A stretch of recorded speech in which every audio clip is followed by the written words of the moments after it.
Good morning எல்லாருக்கும். இன்றைக்கி பாலக்கீரை இன்னைக்கு கிச்சனில் பண்ணுறோம். அது எப்படி என்ன போட்டு காமிக்கிறோம் ஸ்டெப் பை ஸ்டெப்பு.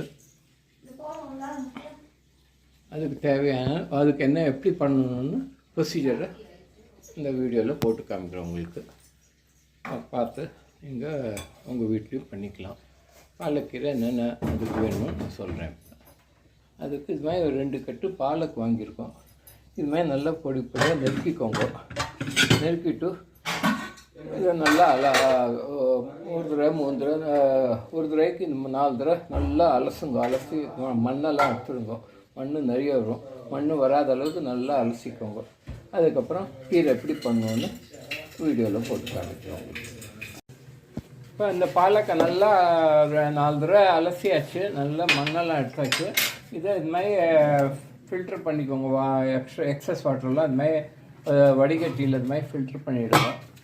அப்புறம் ஒரு குக்கரில் எவ்வளோ இந்த கரண்டியால் தட் மீன்ஸ் எவ்வளோ ஒரு கரண்டி பாசிப்பருப்பு போட்டுக்கோங்க குக்கரில்.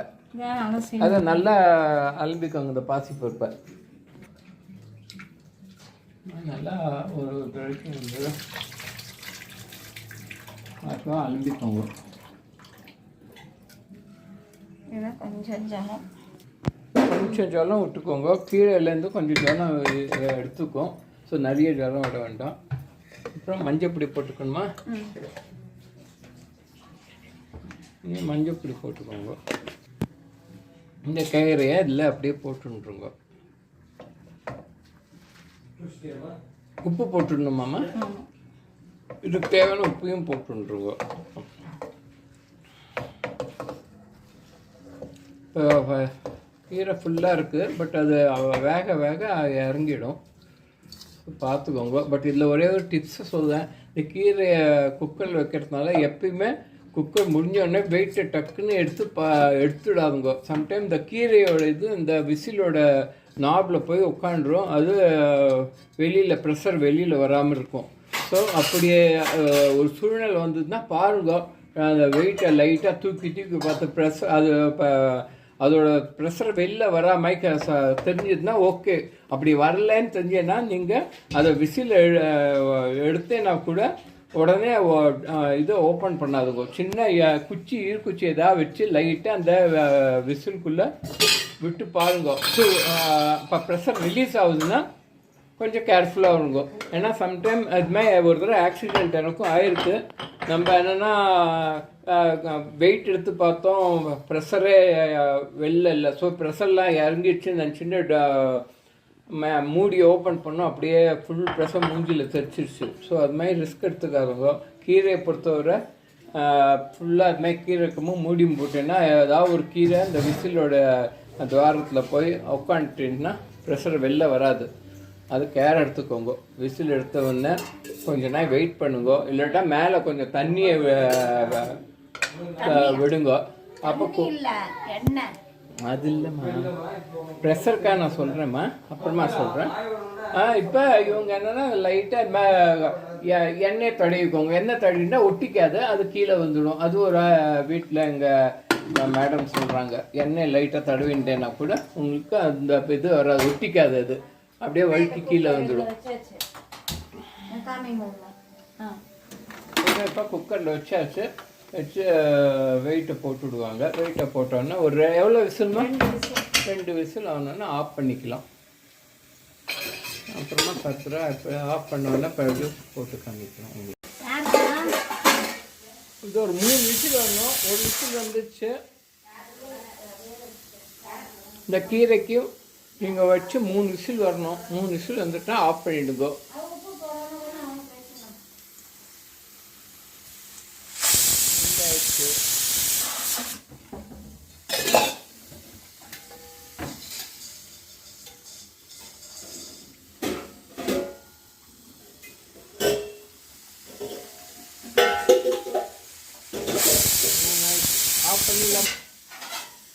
ஆஃப் பண்ணியாச்சு. நம்ம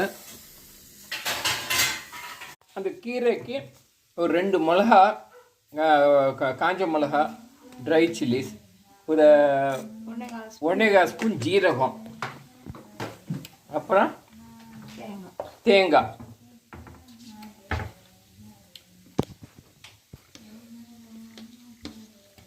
ஒரு 3 டேபிள் ஸ்பூனு தேங்காய் துருவின தேங்காய் போட்டுக்கோங்க. இதை அப்படியே அரைக்கணும் தண்ணி ஊற்றி. முதல்ல ட்ரையாக அரைச்சிட்டு இல்லை தண்ணி ஊற்றி அரைக்கலாம். ஆனால் எப்படியும் விழுத்தாக தான் இருக்கணும், ட்ரையாக இருக்கக்கூடாது.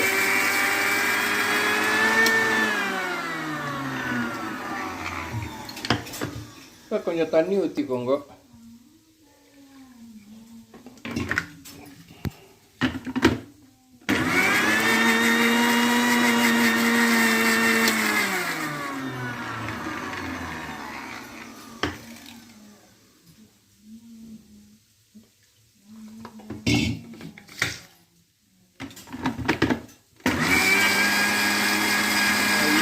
நல்லா அரைச்சிக்கோங்க.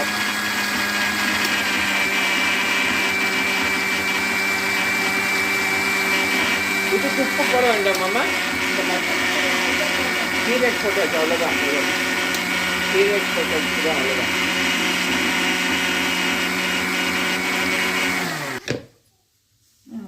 அவ்வளோதான், நல்லா அரைச்சாச்சு.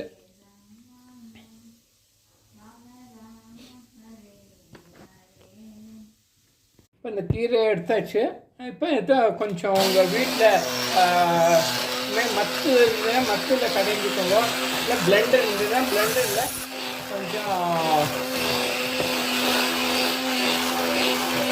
2-3 சுற்றினா கொஞ்சம் கீரை நல்லா மசிவிடும். இந்த கீரை மசியல்னு பேர். இந்த பிளெண்டர் போடாமையே பண்ணேன்னா வெறும் கீரைன்னு சொல்லுவாங்க. கீரையாக தெரியும், அப்படியும் பண்ணலாம். அப்படி பண்ணி சாதத்தில் பசங்க சாப்பிட்றதுக்கு நல்லாயிருக்கும். இது கீரை மசியல். இது ரசம் சாதத்துக்கு வெத்த குழம்புக்குலாம் நல்லா ஷூட்டாக இருக்கும். சைடுக்கு டிஷ்ஷாக ஷூட் ஆகும். நல்லா ஒத்தாப்போல் கரைச்சிடுங்க. பாருங்கள், நல்லா ஒத்தாப்போல் இதாகிடுச்சு, மசிச்சாச்சு. 1-2 இருக்கும், அவ்வளோதான்.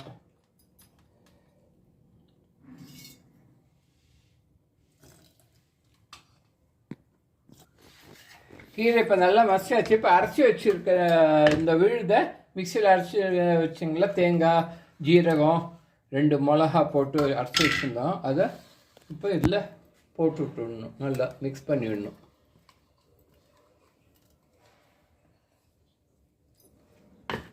கொஞ்சம் அலும்பி விட்டுக்கோங்க வேணாம்.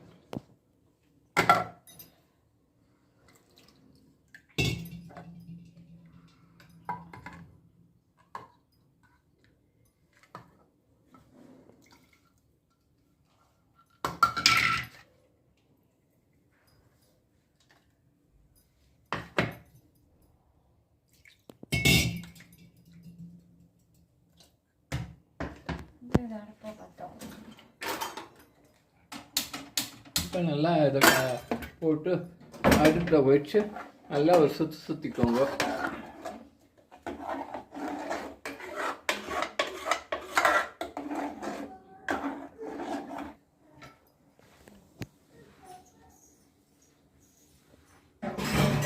நல்லா சுற்றி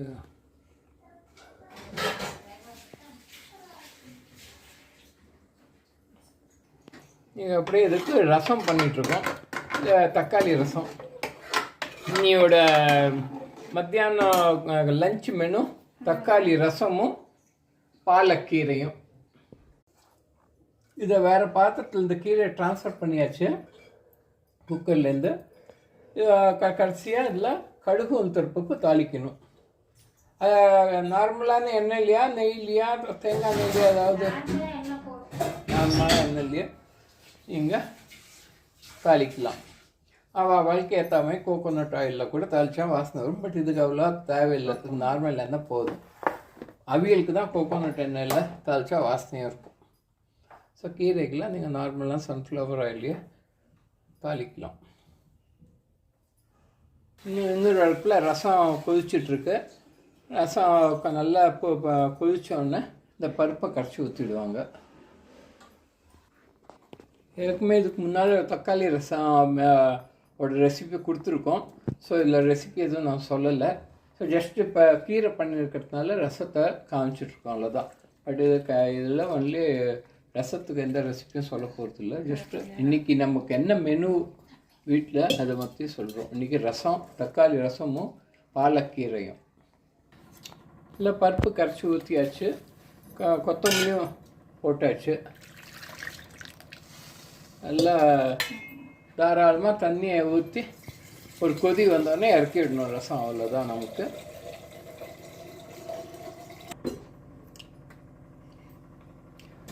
இந்த ரசத்துக்கு நெய்யில் தாளிச்சிடுறாங்க. நெய்யில் கொஞ்சம் கடுகு மாத்திரம் மாமா, கடுகு மாத்திரம் தாளிக்கணும் ரசத்துக்கு. கடுகு நெய் ஊற்றி எல்லாம் கொஞ்சம் கடுகு போட்டு கடுகு தாளித்து கடுகு வச்ச உடனே வெடிக்கிறது கடுகு போட்டாங்க. அதெல்லாம் ரசம் முடிஞ்சிடுது நம்மளுது. அதெல்லாம் ரசம் முடிஞ்சு ஒரு லைட்டாக ஒரு கொதி வந்தோடனே க்ளோஸ் பண்ணிடணும். இதுக்கு ஒரு முட்டை எண்ணெய், இந்த கீரைக்கு ஒரு முட்டை எண்ணெய். அதுக்காக கொஞ்சம் லேட்டாக காமிக்கணும் தாளிக்கிறத. இன்னும் ஒரே சமயத்தில் 2 வேலையும் முடிவிட்டோங்க. இல்லாட்டா அப்போயே தாளிக்கிறதையும் காமிச்சிருப்போம். ஸோ இதுக்கும் கொஞ்சம் கடுகு வெடிச்சோன்னே கொஞ்சம் உளுத்தப்பருப்பு போட்டுக்கோங்க.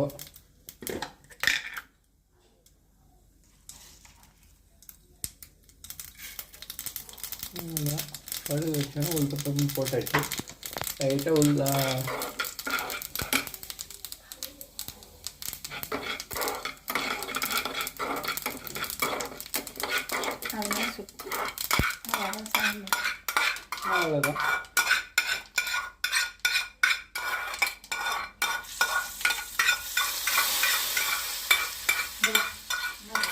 கீரைக்கும்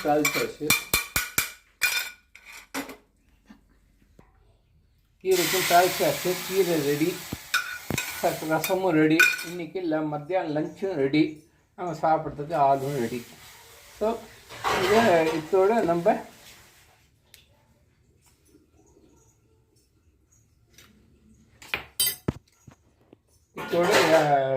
இந்த கீரை ரெசிபி எப்படி பண்ணணும்னு சொல்லி கொடுத்ததோ இதோட இந்த வீடியோவை முடிச்சுக்கிறோம். இன்னொரு நாள் வேறு ஒரு புது வீடியோவோட வரோம். அப்போ மட்டும் எல்லோருக்கும் வணக்கம், பாய்.